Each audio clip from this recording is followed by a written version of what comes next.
welcome back to my channel, you guys. So long time no see.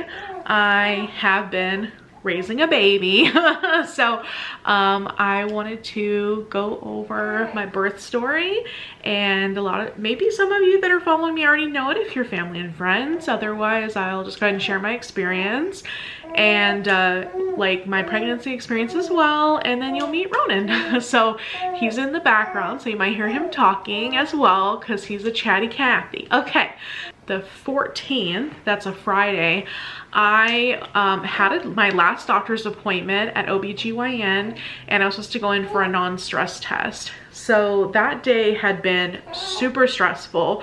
My husband was in the ER and he had just left from where I was at and went to the ER. So not the best time to have a doctor's appointment, especially a non-stress test. So I go in for my appointment. I had let them know right up front. I was like, I know you guys are gonna check my blood pressure today. It's gonna be high. I'm just letting you know because I can feel it. Like, I feel not great right now. So I went in. My feet were also swollen too, which is also not like the best sign ever, but I know I was pregnant. I was pretty far along. I was almost 38 weeks at that point, so in the middle of my 37th week. So I'm like, okay, you know, this is kind of where I'm at. I came in, non-stress test went fine. The blood pressure was high. And they were like, you know what, we're just gonna let you sit here, kind of decompress, and we know that you've got this whole situation going on, so we know that you're probably super stressed about that. And it was like, yeah, like this isn't a normal phenomenon, you know? So they took the blood pressure again, and at that point they said, okay, it looks like you know, it's still high, but it's within a reasonable amount that we can like go home, but we want you to like be really good about checking your blood pressure, because if it goes to this certain level, then you need to just come in and you're gonna give birth early. So I was like, oh my gosh, super stressed, don't want to give birth any earlier than I have to, because and this sounds really selfish, but the next day I was gonna be doing maternity photos. I was like, I really want my maternity photos. Like, I want to like commemorate this time, you know, where it's like my last day right before I give birth. I want to take some nice pictures, and I really don't want to miss that because I have to go in an emergency basis to give birth, you know? So I checked my blood pressure and it's high again. I was like, are you freaking joking? So it was like high, but it wasn't to that level where they said I had to go. So I was like, okay, I'll just check it again in a little bit, like just de-stress, like, you know, don't freak out. A few minutes later, it went up again, and I'm like, uh-oh. And it was to the level they said you have to come in. So I'm like, okay, babe, we gotta go. Super nervous. I'm like, I don't want to give birth this way. This is not how I planned it. Like, and as you guys know, or you might not know, I love to plan things. So I was like, this is not how I saw this going. Like, this is not how I saw my week. Like, I already had everything planned, and this is not how I saw it, and I don't want to do it this way. So I was freaking out. So we go up to the family birthing center, like, oh, and then George was in the hospital because he had gout. We found out he had gout. It was a long story on that front, but anyway, it ended up being gout. So he has gout flare up right now. So I'm like, oh my gosh, he has gout. Like, he's supposed to be helping me. How is he gonna help me when he has gout and can't walk? It's a whole thing. So we go into the birthing center, we get in there, we are carrying like crap loads of stuff, because I'm like, oh my God, this is it. We're here, we've got to carry all our bags, all 100 bags. And get there, and they tell us, they're like, okay, we'll just come in here and then we'll just keep monitoring you. So they monitor us and monitor us, monitor us, and like, your blood pressure's really good right now. So I'm like, okay. So keep monitoring it. It's fine. Perfectly normal blood pressure. Okay. I'm happy that we stressed ourselves out coming up here on an emergency basis for my blood pressure to be normal. Like, okay, wonderful. So I'm like, I'm happy though in a way, because I'm like, I know this was like not what I saw, not having a little pre-run coming up here, but at the same time, I'm happy we were safe and, you know, took precautions. And what I learned from that is that we had way too many bags. That's what I learned. I was like, you know what? We need to just get a suitcase. Why am I hauling a duffel bag? Why am I hauling a small bag? Like, this is just too much. And he's carrying a book bag. Like, just carry a big suitcase, roll that sucker in and go. Like, dumb. Like, mistake I learned. Don't do that. Like, our bags weren't big enough to hold all the crap that we carried. So didn't need to do all that. Felt pretty good. Everything was going well. We got the maternity photos. Everything was like going so well. I was like, yes, okay. So tomorrow I have a whole nother, like almost a whole nother day. Like, we have to be there at 6, and then that's when they're gonna induce me. So, all right, so we're driving to the hospital. We are officially going there this time. Not a practice run. I repeat, not a drill, but the real thing. And I had also started dilating a little bit at my doctor's appointment on Friday, and also had some minor contractions, like nothing I could feel. So, but they were measuring them on the test. So I was like, okay, whew, things are going well. Things are starting up. It's gonna be great. So get in there. They give me the meds. We're gonna do this. And initially I was like, hey, can I go ahead and or like, when can I get in the tub? Because I really wanted to have I wanted a water birth, but my doctor particularly didn't do water birth. So in my mind, I was like, well, at least if I can labor in the water, then I can kind of do this as natural as possible and feel good. So that was my birth plan, okay? So I'm like, okay, great. So having some minor contractions here and there, starting to get dilated, give me a ton of meds. And it's like, the thing they don't tell you is like such small things. Like, I don't know if my pain tolerance is a lot less than I thought it was, but it's like such small things hurt. Like, just small things that they do. And I'm like, ow. Like, I didn't know that I knew labor was gonna be painful, but it's like just small things. Like, oh, we're gonna give you this like suppository thing, but it's gonna be in this scrapey plastic thing, then we're just gonna shove that up there. And you're like, ow. Like, you're just scraping my insides. Like, I mean, I know I've got to prepare for birth and all, but still. So it's like, let me warm up. But so that was a little alarming. My blood pressure was great when I came in there. Everything was fine. So I'm like, okay, great. Things are plugging away. So we keep going. Like, oh, you're not really dilating that much. You're not, like, things aren't progressing. So we get another round of medication. Still waiting around, like, what the heck, you know? Like, how I know it takes a while. It's because I'm first time mom, you know, it's gonna take a while, but like, hello. Are we making progress? Also, the thing that was really difficult too is because of the way the baby was positioned, he was like in my hip area. So they're trying to keep the monitor on me, but like, I couldn't be in the only position I could be in was on my left side. And like, I had to physically, like, they strapped the monitors to me. They were gonna use the little like Bluetooth ones. They wouldn't work, of course, naturally, because then I can move around and do stuff. So I had like the literal, you know, like corded ones on me. They're like strapped in super tight. Like, I couldn't move. I was like, this is like what I didn't want. I didn't want to be strapped down and not be able to move. So I'm like, but here we are. Like, obviously they need to monitor the baby. That's the most important thing, is like, not necessarily me, but him, you know?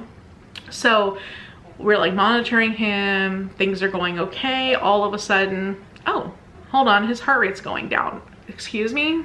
What? They're like, oh, he's got a decel. Why has he got a decel? So apparently every time a contraction would come along, he was having some issues with it. Like, he just was not about it. And no matter the meds, I had gotten to 5 centimeters and he hadn't moved. He was just in the same position. Apparently he was not about it. So I'm like, okay, but they could technically feel him, but he wasn't progressing down. He was head down. He just wasn't going anywhere. So they're like, okay. So then they were like, well, maybe it's just a fluke. He had the 1 decel. And then the next time he had it again, meanwhile, my blood pressure starts going up. Of course. I mean, I can't imagine why. I mean, I was in labor and the baby's not moving. And they're telling me his heart rate's dropping. So just a little bit of stress. So they come in and talk to me and they're like, okay, well, you have 2 choices. You can continue what you're doing right now, and we hope things have progressed, and we hope that the baby will be fine. And if things get worse, then you have to have emergency C-section. I'm like, okay. They're like, if right now you have the choice, you could go ahead and get a C-section, and it'll be more of a controlled situation because we are coming into it like ahead of time, kind of thing. And I'm like, okay. Let's just do this. I'm like, at this point, I was in a lot of pain. I don't know if I'm just a super weenie, but like at 5 centimeters, which is only halfway, I was already like, this sucks. I hate this. And I think a lot of it too is because I couldn't go anywhere. Like, I mean, the only thing I could do is like stand up a little bit and bend over and like try to like flex my back or move my back a little bit. But like, I couldn't sit on the ball. I couldn't get in the tub. I couldn't do all the things I wanted to do that I thought would help with labor. So, I mean, I was kind of trapped, just what I was worried about, because I didn't want an epidural because I didn't want to be trapped in the bed. So now I'm like, okay, well, I'm trapped in the bed and I'm in pain. This sucks. Like, at least before, if I didn't have meds, but I could like try to make myself more comfortable, that would be something. But because of the monitor situation, I couldn't really do anything. So I'm like, okay, well, I'm already in a lot of pain. At this point, I'm like already thinking, screw it. Maybe I should just get an epidural, call it a day, because I'm in this situation. I can't really do the things I want to do anyway. So what's the point? Why suffer? But I don't know. I was just kind of like, I'm done. I'm over it. I'm over it. I see what people are saying. And I mean, I don't know too if it was because of the medication that the contractions were like stronger, or let's say I'm just a weenie. It could be both. I don't know. Never had labor before. I haven't had like regular onset normal labor, so I wouldn't know. Anyway, but even though I was completely terrified, I was like, oh my God, this is like the last resort. I did not want to do this. Like, ugh. It took literally forever to get the spinal tap thing going, because I'm 38 weeks pregnant and I'm already overweight anyway. So like trying to physically bend forward, I'm like, ma'am, I know you're trying to bend me forward, but there's an abdomen here. And there's a baby in the abdomen. I can't physically move but so much, because you're supposed to have been like this. Like, here's my head, here's my legs, just fold down. I was like, I can't. And there was like the nurse, like I was yelling at them, but the nurse was like literally physically pulling my shoulders down, my head down. And I'm like, I'm trying so hard like to open my spine. I know what you need out of me, but like, I don't physically feel like I can move that low. So we finally get the spinal tap in. I'm like, numb. I'm like, this is nice. Like, I didn't want to be numb, but I'm okay with it. That's too, you're bending forward, you're having contractions. So you're like, you want me to bend and have contractions? Like, I feel like this isn't a good idea, it hurts. So you get past that stage. After that, you're like, okay, cool. Time. Anyway, they get the baby out. I don't hear anything. So I'm like, is he okay? So a little bit later, I see them walking him by. He's completely purple. So I was like, oh my God, he's dead. Like, he's gone. Like, I was just so upset. And I was like, oh my gosh, okay, don't freak out, don't freak out. Like, you know, I don't know what happened, but they're right there. So a few seconds later, he starts crying. I'm like, oh my gosh, he's crying. But I was like, and then I'm crying because I'm like, he's crying. Anyway, so it was a whole hot mess. But initially I was like, oh no, like it's too late, you know? So they get him up and running and I'm like, okay. And then I'm like, I want to look, like I want to see him, but I can't see anything because you're like strapped to a table. My husband's over there taking pictures, which I asked him to do. Very grateful for.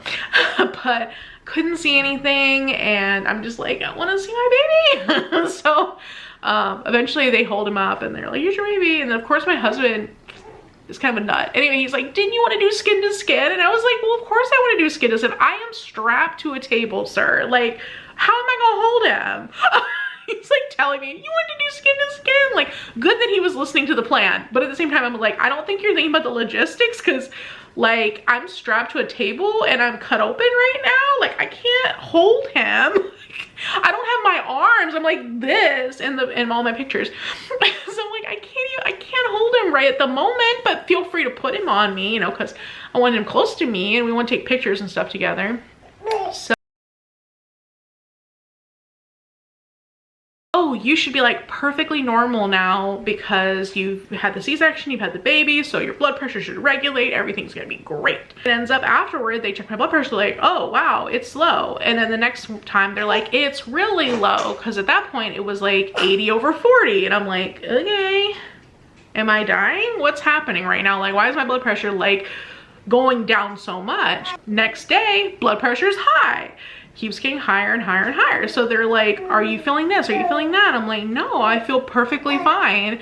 And they were like, oh no, like it's like 170 something over 100 and something. And I'm like, what the heck? Like, so how did I go from 80 over 40 to like 170 over 100 and something, like over a day, like several hours.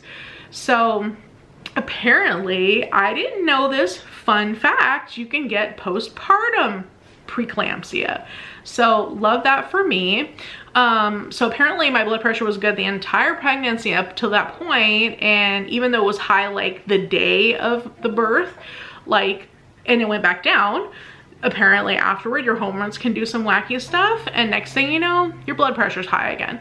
So you can have that all after versus before.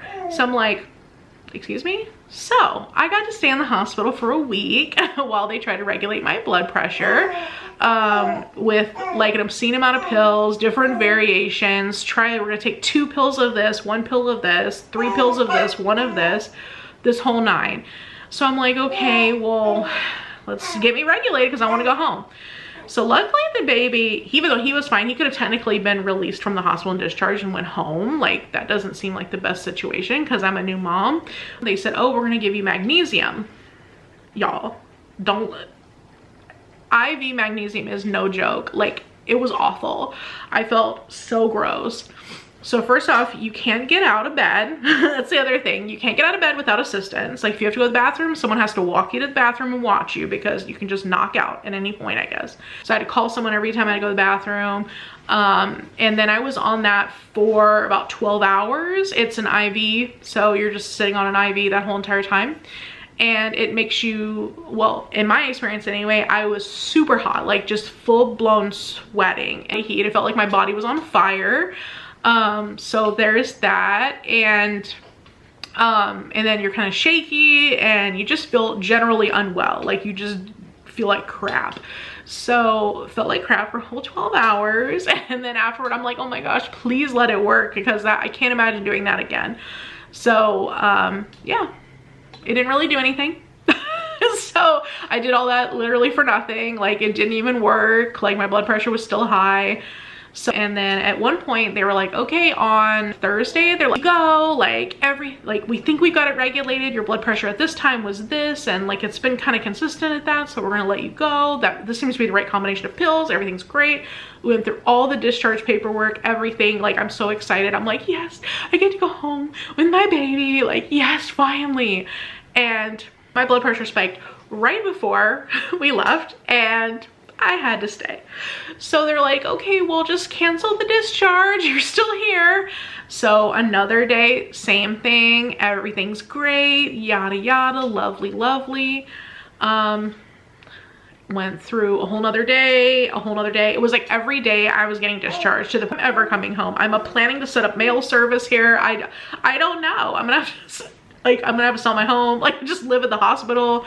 Like, I was just kind of over it. I was like, just lost hope. And I mean, at one point, one of the nurses, oh my God, I don't remember her name. She was an older nurse, maybe Kathy. It was so sweet. And like, I was just sobbing to her. Like, I was trying not to because I was like, hate crying in front of people. And I was like sobbing. I was just like, I'm never going home. Like, I'm just gonna have to live here. Like, I wasn't jokey like that, but I was just like, literally in my mind, I was like, I'm never leaving. Like, this is it. Like, I have to live here because I don't know. I'm never getting home. My body will not regulate itself. So I was like really down at this point because I think that was like Friday or Saturday. And I'm like, I want to go home. Like, okay, you get to go home, but you have to monitor your blood pressure 4 times a day. And you're gonna be taking a crap ton of blood pressure medicine. And if at any point this happens, then you have to do this. And if this happens, you have to do that. So it's a little earlier than expected. My camera, I had to cut it off because somebody was crying. So this is Ronin Luke. He's my baby. Anyway, so he's the guy I was talking about. So you can see he's healthy, kind of wide-eyed right now because of the ring light. I get out of the hospital, as you can tell, as I'm in with the baby and I'm out and about. So I still have high blood pressure, so fun fact on that. But the good news is I'm still in the process of weaning down on medication. So by the time I go back to work, hopefully I'll have normal blood pressure again. So that's exciting, at least. And then after I left the hospital, that's the thing too. significantly improved. I didn't have like any of those crazy highs like I was having. Bless you. So I'm not sure if it was like just the fact that I was in the hospital and I was so stressed about like not being able to leave and having so many IV. The weird part is like, you still want to have more children. I don't get that part. Like, as I talk about it, it sounds like a very traumatic experience. Like, why would anyone want to go through that again? But this phase is so worth it. So and Ronin right now is almost 3 months now. He's gonna be 3 months next week. So this is him. So that's why I've also been like slacking on my videos, because I did a bunch of videos before he was born and I never edited them because I was like, oh my god, too busy. So you'll be seeing a lot of backlog stuff from me, and you'll be seeing more of him obviously because he's a big part of my life. If anybody else has been through that experience, or like, just so you're not alone, because I had never even heard of postpartum preeclampsia. So when I was like trying to read on it, I'm like, this happens to people. It's like such a small percentage of people have this happen. So it's not even something that I don't think is talked about that much. It's mostly just regular preeclampsia. So just know it's a thing, and it does get better. So that's always good. All right, I hope you enjoyed the video. Bye, you guys.